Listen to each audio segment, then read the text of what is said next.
In this video, we're going to learn conditions.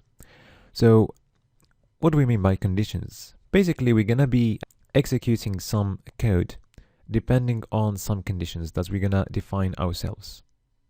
So, let's start with an example. So, we're going to build some code where we're going to send an alert message to the user depending on a value. So, let's say this value is the speed of a car. So you're going to define a variable speed, okay? And let's set this variable, for example, to 50 miles per hour. And now we would like to send an alert message depending on the value of this speed.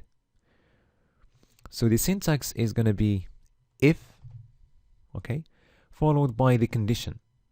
And the condition needs to be between parentheses.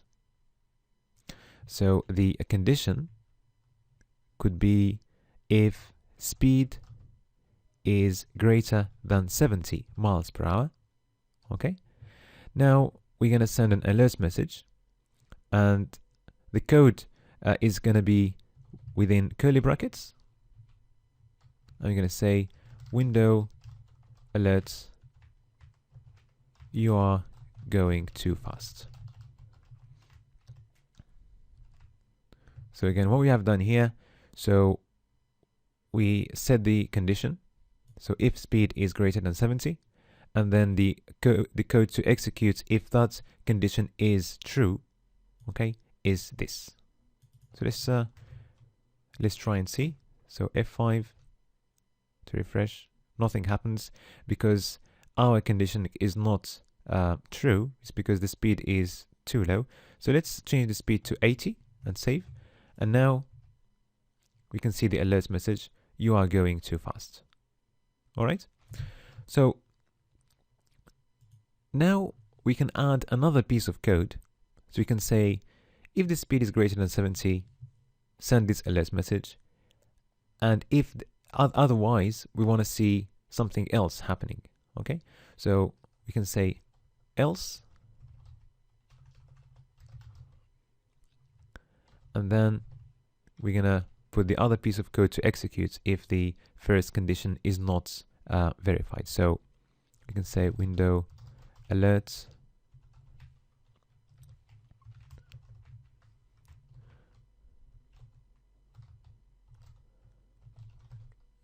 or your speed is fine.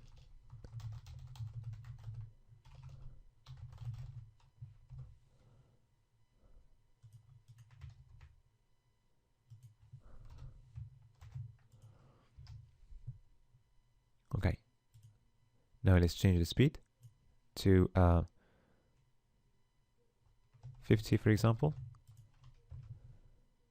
Okay, so what the code is doing now, so first it's going to check this condition.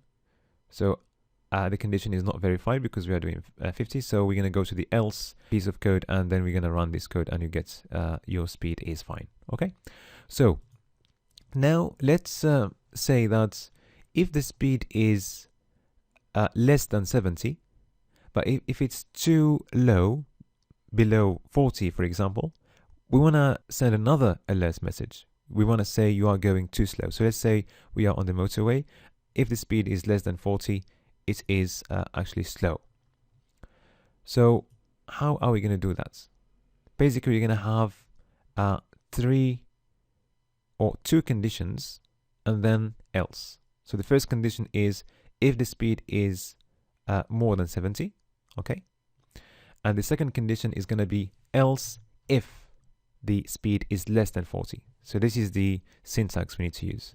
So we're going to use else if, and then we put the other condition, okay?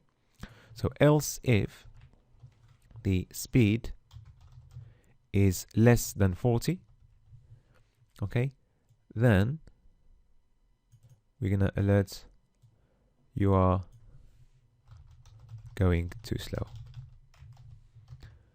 And finally, we can have else and then execute the final piece of code, your speed is fine. Okay, so let's try. It's 50, so speed is fine. Let's try 30. Okay, you are going too slow. So how the code works, it will check the first condition. Okay, it's not verified, and then it will go to else if speed is less than 40, then that's verified. So then we need to execute this piece of code. All right. Okay, now we're gonna move to, let's change the code a little bit and have our page a little bit interactive. So we're gonna create an input. So let's say, let's create a paragraph and just say speed on the motorway. And then we're going to create an input. All right.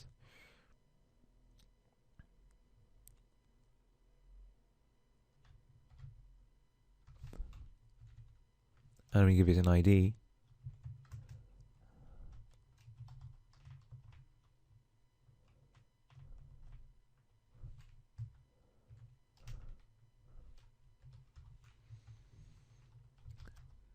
Speed, and also a type.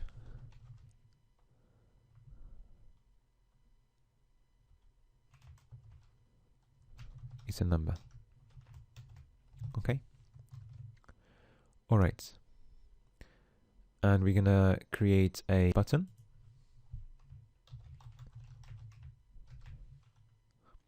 All right, and let's put some text there. Check.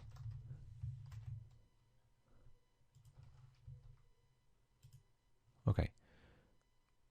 So now we can see that we've got some inputs, and what we'd like to do is we want the user to input their speed there, and once they click on check, then we can run this code. Okay, so all we need to do is to put this code inside a function and link the button to that function. So let's create a function that we're going to call check speed. Okay, and let's copy all. Okay, so now if we put all this code inside the function, okay,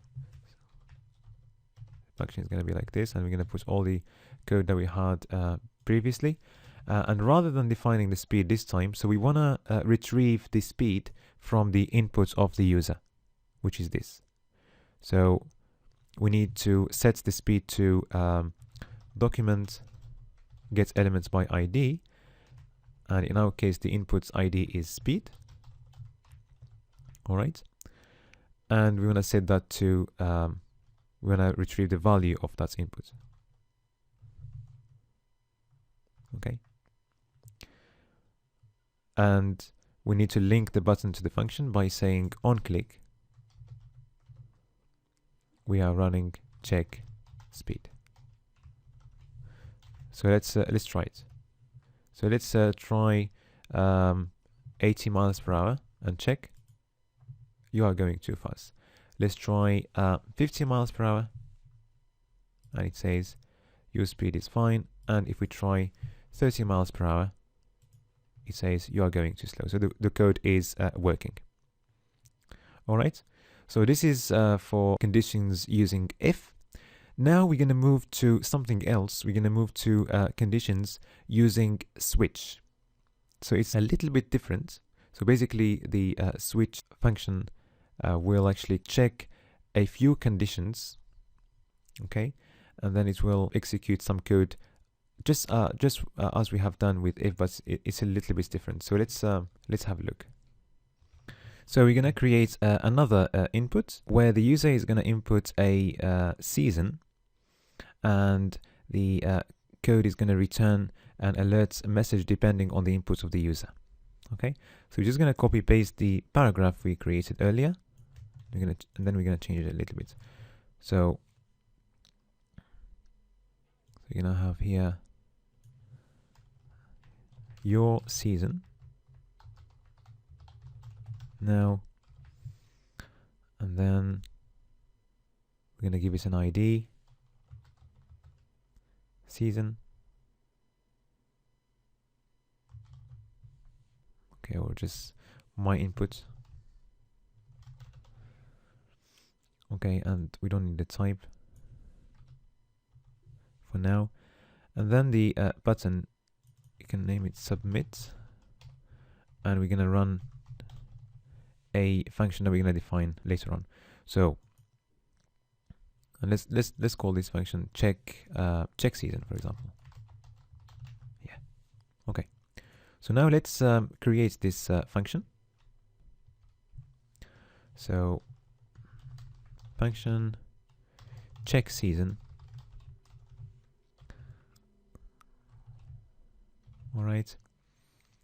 So first of all, so we need to retrieve the value that the user has input. So we're going to define a variable x, and we're going to set the value of x to the input of the user using the get elements by ID. So we're looking at the inputs with ID my input, and we're going to get the value of this input. Okay. And then we're going to use the switch function.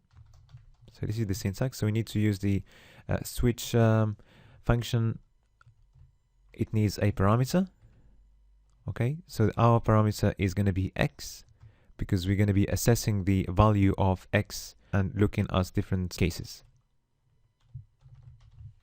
Okay, so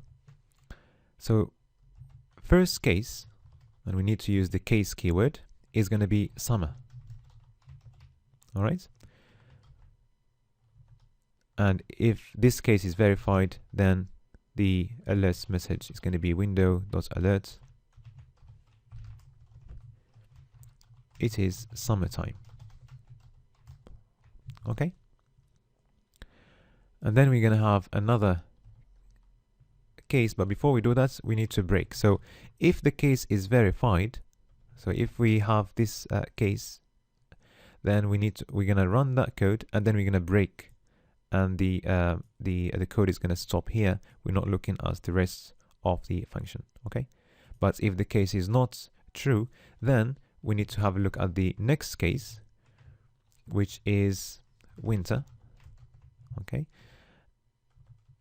and we just need to do another alert. It is winter time.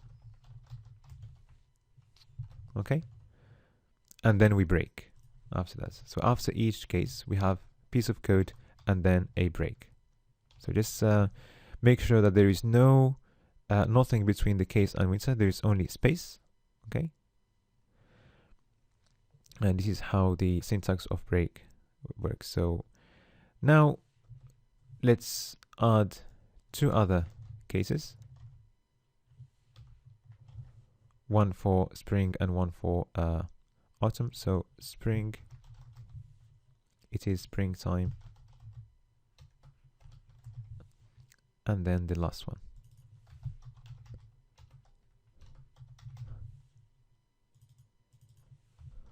Okay. So now what happens if the user inputs something else? So we don't have any of these cases. So now we're going to need to use defaults. Okay, so this is the code that's going to be executed if none of these conditions is verified. So we're just going to run this piece of code. I do not recognize this. I do not recognize this. Okay. So let's try it and see how it works. So spring, for example.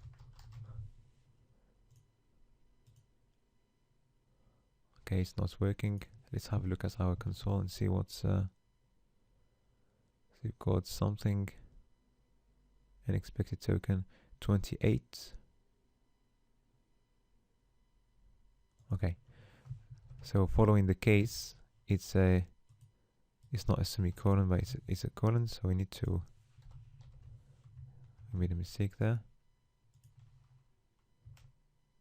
Okay, so let's check now. spring. Okay, the code is working. Okay, if we put winter, it is working as well. Okay, now let's try winter with a capital letter for W. It doesn't recognize this. So how do we make sure that even if the user inputs capital letters, we still run the code, we still recognize their inputs? We can actually get the elements by ID value and then change that to lowercase.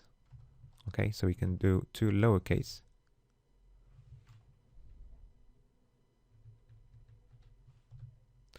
Okay, so this method is going to turn whatever input the user puts there to all lowercase. All right, so let's try. Let's save and try again. So if we put winter with small letters, it is working, and we've put winter with capital letters, now it is working as well. Okay, so that's how switch conditions work. So again, so we need to give a parameter to the switch function, and then we have cases. Okay, so the syntax is case space and then the value we want to check for the parameter, followed by a colon, and then we put the piece of code we would like to run if this condition is true. Okay, and then we break if the condition is true, and then if this doesn't work, the code is gonna look at other cases. Okay, and if none of the cases is verified, then the code is gonna run the default code, which follows the default keyword. All right.